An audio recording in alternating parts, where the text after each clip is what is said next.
மக்களை இந்த வீடியோ நம்ம என்ன பேச போகிறோம்னா, முதல்ல பேசுறதுலாம் முன்னாடி 2 ஃபோட்டோ உங்கள்கிட்ட காமிக்கிறேன். இது நம்பர் 1 ஃபோட்டோ, இது நம்பர் 2 ஃபோட்டோ. இந்த 2 ஃபோட்டோ பார்க்கும்போது உங்களுக்கு என்ன தோணுது? என்ன ஒன்றும் தோணலை பெருசாக அப்படிங்கிற மாதிரி சொன்னீங்கன்னா, இந்த 2 ஃபோட்டோக்கு பின்னாடி பெரிய கதை ஒன்று இருக்குது. அந்த கதையை தான் இந்த வீடியோ நம்ம பார்க்க போகிறோம்.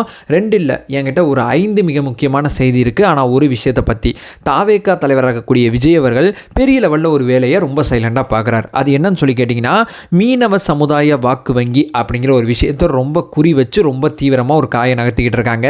அதை பற்றி தான் இந்த வீடியோவில் சில புகைப்படங்கள், சில ஆதாரங்களோட மிக முக்கியமான தகவல்களை இந்த வீடியோவில் பார்க்கலாம். உற்சாக வணக்கங்கள், வாங்க பதிவுக்குள்ளே போகலாம்.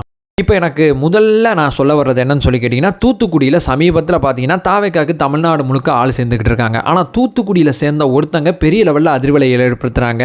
அது யாருன்னு சொல்லி கேட்டிங்கன்னா, ஸ்னோலின் அப்படிங்கிறவங்களோட தாயார். ஸோ இவங்க யாருன்னு சொல்லி கேட்டிங்கன்னா, தூத்துக்குடி துப்பாக்கி சூடு சம்பவம் நடந்துச்சு பார்த்தீங்களா? தூத்துக்குடினா அதான ஞாபகம் வந்துச்சு. ஸோ அந்த துப்பாக்கி சூடு சம்பவத்தில் இறந்து போனவங்களோட அம்மா. இதுவரைக்கும் எந்த ஒரு அரசியல் கட்சியிலுமே இவங்க பயணிக்கலை. ஆனால் விஜய் அவர்கள் கட்சி ஆரம்பித்த பிறகு பெரிய லெவலில் போய் சேர்ந்தாங்க. ஏன்னா எனக்கு அன்றைய சமயம் பெரிய லெவலில் உண்மையான ஆதரவாக விஜய் அவர்கள் இருந்தாங்க. அவர் அரசியலுக்கு வரும்போது அவரை ஆதரிக்காமல் நான் எப்படி இருக்க முடியும் அப்படின்னு சொல்லி இவங்க கட்சியில் இணைந்த பிறகு பெரிய லெவலில் மீடியாவை சந்திச்சாங்க. ஸோ தூத்துக்குடி பகுதியில் பெரிய லெவலில் பாதிக்கப்பட்டவங்க தரப்புலேருந்து கட்சியில் சேர்ந்த முதல் நிகழ்வாக விஜய் அவர்களோட கட்சி இருந்துச்சு. ஸோ இதற்கு முன்னாடி எந்த அரசியல் கட்சியிலையும் பயணிக்காதவங்க விஜயை நோக்கி வந்திருக்காங்க. ஸோ இது தாவேகா கட்சி மீனவ சமுதாயத்தில் ஏற்படுத்துகிற முதல் இம்பேக்டாக நான் பார்க்குறேன். இப்போ 2வது மிக முக்கியமான விஷயம், எல்லாருமே இந்த இலங்கையில் இந்த மீனவர்கள் கைது செய்யப்பட்டாங்கன்னா மீனவர் கைதை கண்டித்து அறிக்கை விடுவார். பல தலைவர்கள் விடுவாங்க. இப்போ நம்ம முதலமைச்சர் என்ன பண்ணுவாங்க? உடனே பார்த்தீங்கன்னா மத்திய அமைச்சருக்கு கடிதம் எழுதுவாங்க. ஸோ இதை தாண்டி இந்த மீனவர் கைது சம்மந்தப்பட்ட விஷயத்தில் வேறு எதுவும் நடக்கிறான்னு சொல்லி கேட்டிங்கன்னா பெரிய லெவலில் மீடியாலாம் நம்ம பார்க்க முடியல. ஆனால் மீனவ சமுதாய மக்களுக்கு பார்த்தீங்கன்னா இந்த பிரச்சனைக்கு என்னதாங்க தீர்வு, என்னதான் இதை எப்படி தான் சார்ட் அவுட் பண்ணுறது அப்படிங்கிற குழப்பம் இருக்கும்போது தாவேகா தலைவராக இருக்கக்கூடிய விஜய் அவர்கள் பெரிய லெவலில் தன்னுடைய கண்டன அறிக்கை ஒரு 26 தீர்மானங்கள் நிறைவேற்றினார். பார்த்தீங்களா? ஆரம்பத்தில் உங்கள் எல்லாருக்கும் ஞாபகம் இருக்கா? மாநாடு முடிச்ச கையோட ஐநா மிக முக்கியமாக சர்வதேச மீனவ எல்லையில் சில விஷயங்களை சொல்லியிருக்கு. ஸோ தீவு கூட்டங்களுக்கு நடுவில் மனிதாபிமான அடிப்படையில் மீன் பிடிச்சிக்கலாம் அப்படிங்கிற ஐநாவோட சட்டத்திட்டத்தை பயன்படுத்தி மனிதாபிமான முறையில் பார்த்தீங்கன்னா பெரிய லெவலில் பார்த்தீங்கன்னா ஒரு வேலையை பாருங்கள், இலங்கைக்கு ஒரு தூதரை நியமிக்கணும்னா ஒரு தமிழரை நியமிங்க அப்படின்னு சொல்லி பெரிய லெவலில் இலங்கை பிரச்சனையில் சொல்யூஷனை வச்சு பேசுகிற ஒரு அரசியல் தலைவராக மீனவ சமுதாய மக்கள் யாரை பார்க்குறாங்கன்னா விஜய் அவர்களை மட்டும்தான் பார்க்குறாங்க. எல்லா தலைவர்களுக்குமே மீனவர் சமுதாயத்தை சார்ந்து பேசுகிறாங்க, மீனவர் கைதை கண்டிக்கிறாங்க. ஆனால் யாருக்குமே இதை ப்ராப்பராக எப்படி ஹேண்டில் பண்ணுறது, இதற்கான ப்ராப்பரான சொல்யூஷன் என்ன அப்படின்னு தெரியல. பட் விஜய் அவர்கள் சொல்யூஷனோட இதை செய், இல்லைனா நான் என்ன பண்ணுவேன் அப்படின்னு சொல்லி கடைசியாக மிக முக்கியமான சில விஷயங்களை சொல்கிறாங்க. அதை நான் கடைசி பாயிண்டாக சொல்கிறேன். ஸோ மீனவ சமுதாய மக்களுக்கு சொல்யூஷனை வச்சு பேசுகிற ஒரு அரசியல்வாதியாக இருக்கிறது இப்போ இருக்கக்கூடிய தமிழக அரசியல் காலத்தில் பார்த்தீங்கன்னா விஜய் அவர்கள் மட்டும்தான். அதனால அந்த சமுதாய மக்கள் மத்தியில் சின்ன அதிர்வலைகளை விஜய் அவர்கள் ஏற்படுத்தியிருக்காங்க. இந்த வீடியோவுக்கு முன்னாடி சில பேர்கிட்ட நான் பேசும்போது அவங்களோட இம்பேக்டை என்னால் மிக தீவிரமாக புரிஞ்சுக்க முடியுது. இது என்னோட 2வது பாயிண்ட். இப்போ 3வது மிக முக்கியமான விஷயம் என்னன்னு சொல்லி கேட்டிங்கன்னா, ஒரு ஆலை தீர்மானம் அப்படிங்கிறது. அதாவது பார்த்தீங்கன்னா பழம்பெரும் ஆலையாக கிட்டத்தட்ட 100 வருஷத்துக்கு மேலே ஒரு ஆலை ஒன்று இருக்குது நெல்லை பகுதியில். அதாவது நெல்லை பகுதியில் இருக்கக்கூடிய மணவாளங்குறிச்சி அப்படிங்கிற பகுதியில் இருக்கக்கூடிய அரிவகை மண் ஆலை அப்படிங்கிற ஆலையை தான் சொல்கிறேன். இந்த ஆலை அங்கே செயல்படுறதுனால இந்த ஆலை விரிவாக்கம் செய்யக்கூடாது அப்படின்னு சொல்லி கண்டித்து தீர்மானம் நிறைவேற்றுற கட்சி அப்படிங்கிறது பெரிய லெவலில் இங்கே ரொம்ப கம்மி தான். தாவேகா இந்த பகுதியில் இருக்கக்கூடிய மீனவ சமுதாய குடும்பங்களுக்கு பெரிய லெவலில் புற்றுநோயை இந்த ஆலை ஏற்படுத்துது, தயவு செய்து இந்த ஆலையோட செயல்பாடு இனிமேல் இருக்கக்கூடாது, இதை விரிவாக்கம் பண்ணணும் அப்படிங்கிற எண்ணம் அங்கே இருக்கக்கூடாது அப்படின்னு சொல்லி நெல்லையில் இருக்கக்கூடிய தாவேகா கட்சியினர் பெரிய லெவலில் பார்த்தீங்கன்னா மீனவ சமுதாயத்துக்கு ஆதரவாக பக்கபலமாக அந்த பிரச்சனையில் நின்றுட்டு இருக்காங்க அப்படிங்கிறது கள நிலவரமாக இருக்குது. ஸோ மீனவ சமுதாய மக்களோட பிரச்சனைக்கு தாவேகா கட்சியினர் பெரிய லெவலில் போய் நிற்கிறாங்க அப்படிங்கிறது அந்த மக்கள் மத்தியில், அதாவது மீடியாவில் வந்தால் தான் செய்தின்னு கிடையாது, களத்தில் நடக்கிறதும் இங்கே செய்தி தான்.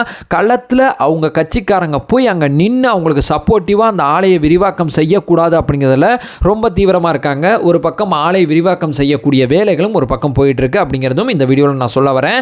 அதை செய்யக்கூடாதுன்னு சொல்லி மீனவ சமுதாயத்தோடு சேர்ந்து தாவேகா கட்சியினர் களத்தில் நின்றுட்டு இருக்காங்க அப்படிங்கிறது அங்கே இருக்கக்கூடிய மக்கள் மத்தியில் ஒரு நல்ல இம்பாக்டாக அந்த கட்சிக்கு ஏற்படுத்தியிருக்கு. இது வாக்கு வங்கியாக மாறுறதுக்கும் ஏராளமான வாய்ப்பு இருக்குது. இது என்னோட 3வது பாயிண்ட். இப்போ 4வது மிக முக்கியமான விஷயம் என்னன்னு சொல்லி கேட்டிங்கன்னா, பெரிய லெவலில் பார்த்தீங்கன்னா தாவேகா கட்சியினர் பார்த்தீங்கன்னா அந்த தூத்துக்குடி, இந்த நாகப்பட்டினம் அப்படிங்கிற அந்த மீனவ சமுதாயத்தை சேர்ந்த பகுதியில் பெரிய லெவலில் உறுப்பினர் சேர்க்கை அப்படிங்கிறது பெரிய லெவலில் இருந்துச்சு. ஸோ சமீபத்தில் பார்த்தீங்கன்னா நாம் தமிழர் கட்சியிலேருந்து பார்த்தீங்கன்னா கிட்டத்தட்ட ஒரு 1000 பேர் விலகி தாவேகா கட்சியினர் சமீபத்தில் சேர்ந்திருக்காங்க. ஸோ மீனவ சமுதாய மக்கள் மத்தியில் பெரிய லெவலில் விஜயால் இம்பாக்ட் ஏற்படுத்த முடியுது. இந்த இந்த ஏரியாவில் இருக்கக்கூடியவங்க தாவேக்கால அணிதிறந்து இணைஞ்சிக்கிட்டு இருக்காங்க. களத்தில் இந்த வேலை நடந்துகிட்டு இருக்கு. சோஷியல் மீடியாவில் அந்த செய்தி வராமல் இருக்கலாம். ஸோ களத்தில் தாவேக்கா கட்சிக்கு பெரிய லெவலில் மீனவ சமுதாய மக்கள் மத்தியில் ஆதரவு பெருகிக்கிட்டே இருக்கு. ஏன்னு சொல்லி கேட்டிங்கன்னா கடைசியாக நான் சொல்ல போகிற பாயிண்ட் மிக முக்கியமானது. ஸோ ஆல்ரெடி பார்த்தீங்கன்னா மீனவ சமுதாய பிரச்சனைக்கு களத்தில் நிற்கிறாங்க. மீனவ சமுதாய மக்கள் பெரிய லெவலில் தாவேக்கால சேர்ந்துக்கிட்டு இருக்காங்க. மீனவ சமுதாயம் இலங்கை கடற்படையினால் பெரிய லெவலில் பாதிக்கப்படுது. அதற்கு சொல்யூஷனோட பேசுகிற அரசியல் தலைவராக விஜய் இருக்காங்க. இது மட்டும் இல்லாமல் விஜய் அவர்கள் களத்தில் வந்து நின்று போராடுவேன்னு சொல்கிற ஒரு பிரச்சனையாக மீனவ சமுதாய பிரச்சனை தான் இருக்குது. ஸோ ஆல்ரெடி பார்த்தீங்கன்னா விஜய் மக்கள் இயக்கமாக இருக்கும்போதே மீனவ சமுதாய பிரச்சனையில் பெரிய லெவலில் அந்த கட்சி ஈடுபட்டிருக்கு. இன்றைக்கி பார்த்தீங்கன்னா மீனவ சமுதாயத்துக்காண்டி களத்தில் இறங்கி போராடுவேன்.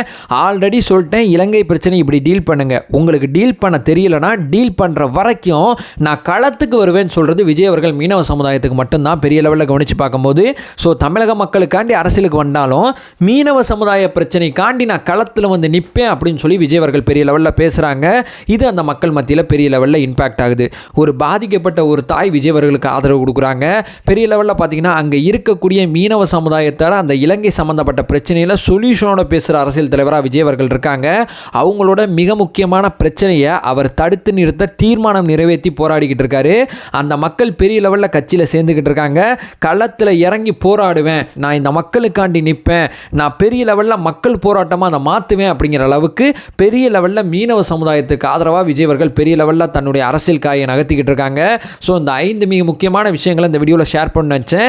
இந்த விஷயங்கள் மூலமாக நான் என்ன சொல்ல வரேன்னா, நீங்கள் நிச்சயமாக 2026 எலெக்ஷனில் பாருங்கள், மீனவ சமுதாய பீட்டில் இருக்கிற இடத்துல விஜய் அவர்களுக்கு பல்வேறு வகையான செல்வாக்கு இருக்கும் அப்படிங்கிற ஒரு விஷயத்தை சொல்லிட்டு இந்த வீடியோவை என் பண்ணிக்கிறேன். நம்ம சேனலை ஃபர்தராக ஃபாலோ பண்ணிங்கன்னா பொலிட்டிக்கல் ரீதியாக பல்வேறு விஷயங்களை பற்றி பேசிக்கிட்டு இருக்கோம். நம்மளோட ஒரே நோக்கம் அறியாமை அகற்ற வேண்டும், அறியாமை அகற்றப்பட வேண்டும். Thank you so much.